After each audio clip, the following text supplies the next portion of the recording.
Our next speaker is Liz Steininger. She's originally from the United States, but she's based in Berlin in Germany at the moment. And she's the CEO and Managing Director of Least Authority.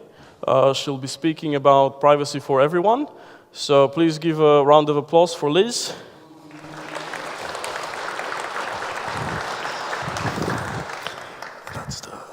Thanks. Hi, everyone. Good afternoon. Thanks for the introduction, and thanks to all of you for attending the conference, too. So Least Authority and myself, too, personally, we believe that people have a right to privacy. Our mission is to make security easy and accessible for everyone. We build technical solutions that incorporate these values, and we also help others to improve their technologies to be more secure, too. Today, I'm going to be speaking about how we need to make security a priority, and especially as we venture into an era of brave new technologies, including blockchain. So, yeah, new era. Things are changing. Technology is changing a lot right now. There's a generation younger than me that doesn't even know what life was like before the internet. They don't know what it was like to not have a mobile phone. It's amazing to think that there are children growing up in this world now of everything being connected and communicating to each other. And on top of that, we're building new technologies that are changing how we interact. And this creates things like immediate contact with people in different cultures across the globe. This helps us to send money across the world quickly. It's just amazing to see how it's changing. We're seeing that this is redefining what it means to be human, including the use of algorithms and robots. This is removing human interactions from our supply chains and automating our work processes and factories. It's redistributing wealth using cryptocurrencies and new financial systems. And it's also remodeling our systems and societies, how we're moving the trust from centralized organizations, governments, into things like distributed ledgers. This also is making us rethink how we connect to our physical world, how we have connected appliances now, and VR experiences, virtual reality. And so it's more than just buzzwords. Although we might get tired in the technology industry of hearing all these buzzwords, it's a little bit humbling to think about how the world is going to be so significantly different for our children. So one thing that we need to keep in mind is privacy. This is the dictionary definition for privacy, and there's a lot of different use of the word privacy, some good connotations, bad connotations, and it also depends on what culture you were raised in as to how you view privacy. But I like to think about it very simply in the terms of it's a right to decide what part of yourself you want to share with others at any given point in time. And I think whenever we think of it that way, then we all realize that we do all hold multiple identities, we all have something to hide. It's really important for us to think that privacy in the bigger picture. So this freedom to share information or keep it to yourself is really important for us as human beings. And we're inclined to want to have some element of control over that. And in the physical analog world, this is much clearer for us to envision. We close our doors, we close our curtains. We like to have different levels of personal space and different spaces for different purposes in our cultures. So some governments do protect this right and certain aspects of this right in the analog world. For example, in the United States, it's not allowed for somebody else to open up your mail when it's in transit, physical mail, not email. Excuse me. And in some places, it's not legal to do wiretapping on telephones. So we have some clear rights, even given by the governments in the privacy space. However, this has come to be not in sync with our digital selves. So why does security matter? So information is power, and data holds value. This is really important to remember when we're thinking about things like hacks and how we keep our data secure.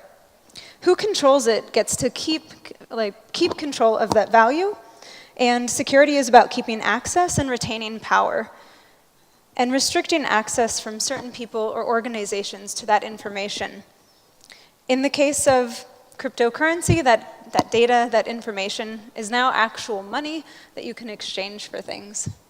So yes, insecurity can equal lost data and lost money. So security is about risk management.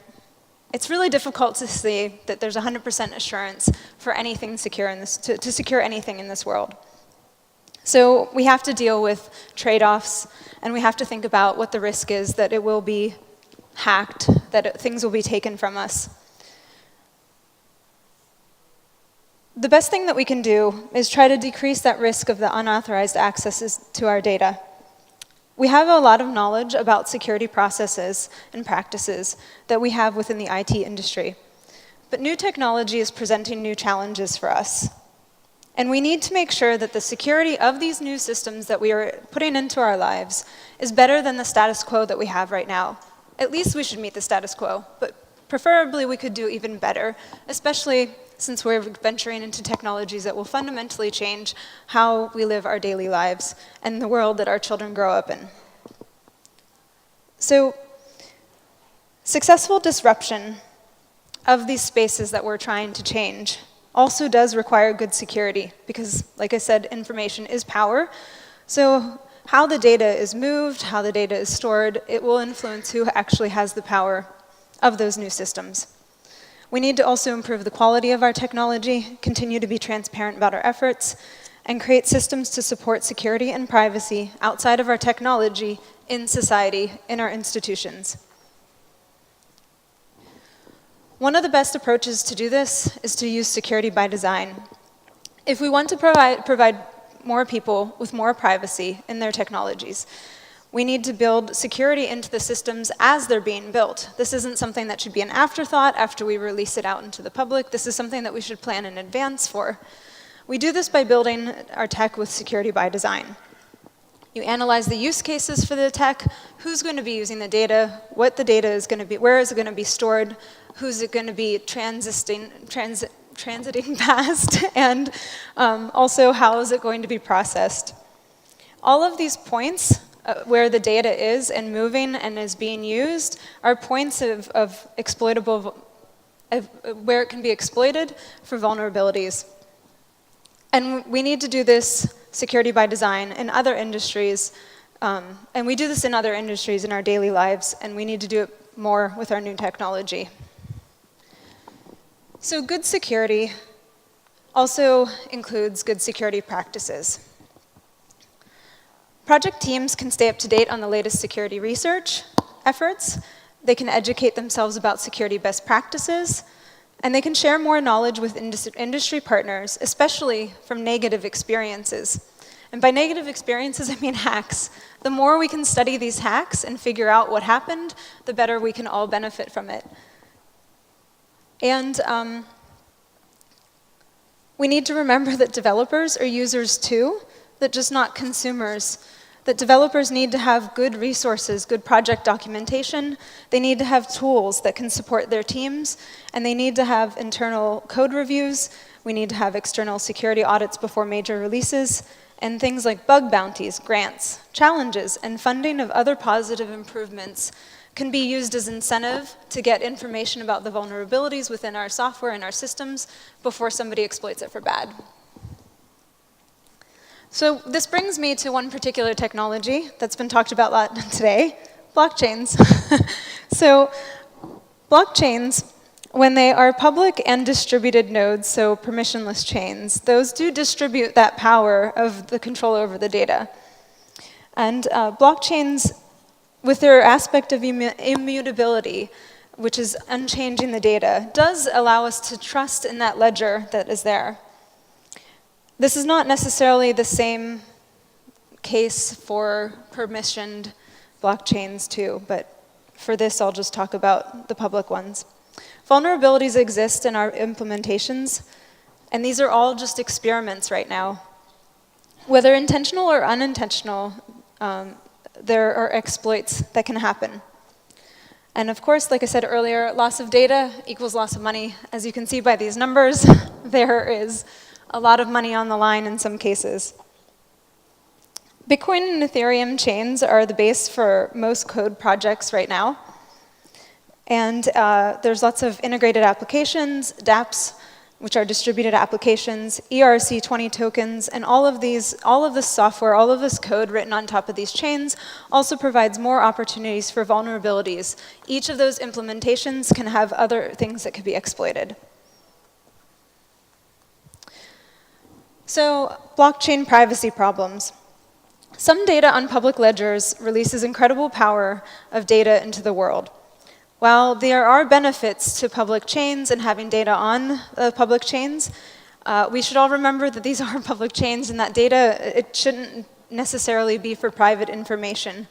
And that's anything that anybody, any individual might not want to share with somebody else. So it's important to think of this as we build these technologies and as we consider what data we are putting on the public chains.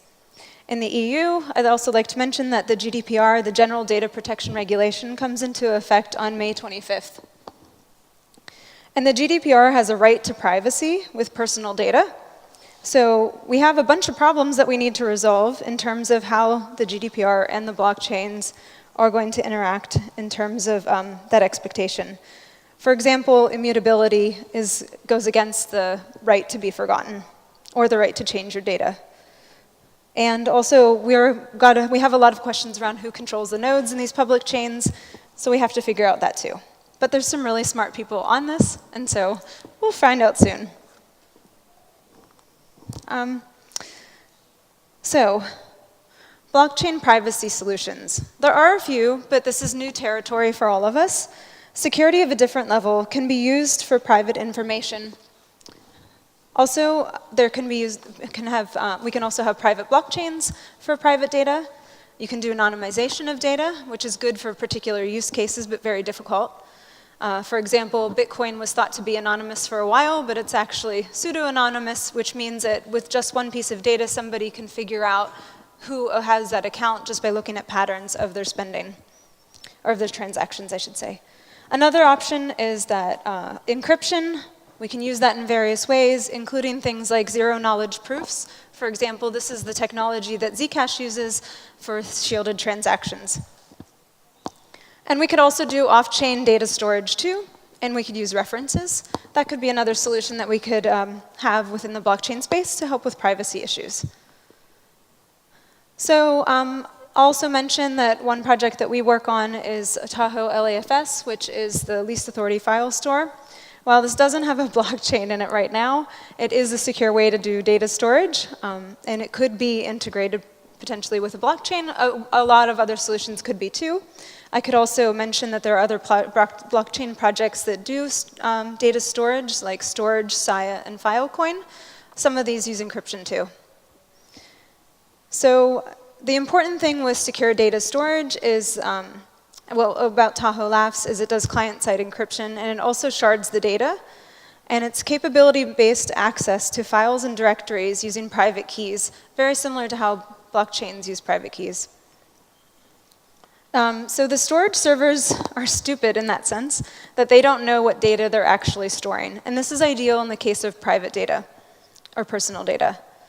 And only the clients that have that capability to access the data are the ones who can read and write that data. And there's an ability to verify the integrity of the data without actually being able to read the data. This is very similar to the concept behind zero-knowledge proofs. And yeah, so there's some potential for solutions in this space too. So to wrap it up, moving forward, with new technology comes new security challenges that require research. We need to learn from other industries, and we need to remember the best practices in terms of security that we have in the IT industry and also other industries. And don't forget that developers need help on this, and they need usable help. We need to have better resources for our developers to learn about security in the process of building these, more communication across developers, and we need to create more tools for support. We can also look at our programming languages that incorporate certain types of security bias, just like our algorithms do. So looking at the languages and how they are applicable and how we can bake security into that is also another space for growth. And then we can rethink what actions we are incentivizing. For example, with centralized data store, we see it as becoming honeypots of data. All a hacker needs to do is get access into one big central store of the data, and that's a problem. So in this new era with new technologies, can we rethink what we're incentivizing when it comes to personal data and access to it? And just data in general, too, and access to it.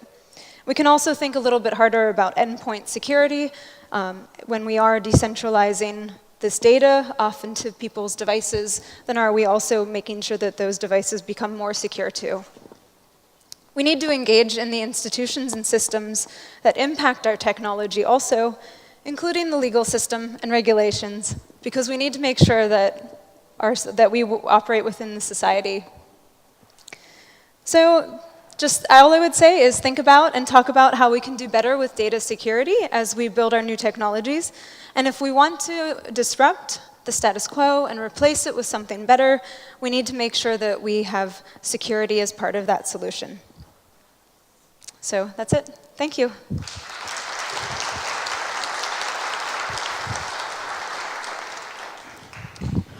Thank you, Liz.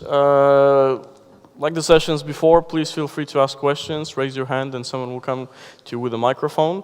And whilst you're thinking of a really cool question to ask, I have one. Yeah. So if you look at privacy, who are we actually trying to protect our data from? Is it from each other, from hackers, from the state, from other states? I think the answer to that question is it depends. This is something that in the security industry is called threat modeling. So you think about your particular use case for that technology, who are the people using it, and then you think about who would want the data that they have, or the data that they're operating with, in both in storage, transit, and in processing, who might want access to that. And so then that's your adversary that you need to protect against. And if it's the state that wants my data on the basis of, say, national security, I mean, what's the solution there? Because how do I protect myself from the state? Again, it depends on what your state is doing with the data. But of course, like data is the power. Access to the data is the power. So if you can somehow restrict their access to the data, or prevent them from accessing your data, then that helps. Of course, we need to send our data around and do things with it. So things like encryption, client-side encryption could help with that. And so then you're the only one who can actually read the data, and then beyond you, people can't unless you give them access to it.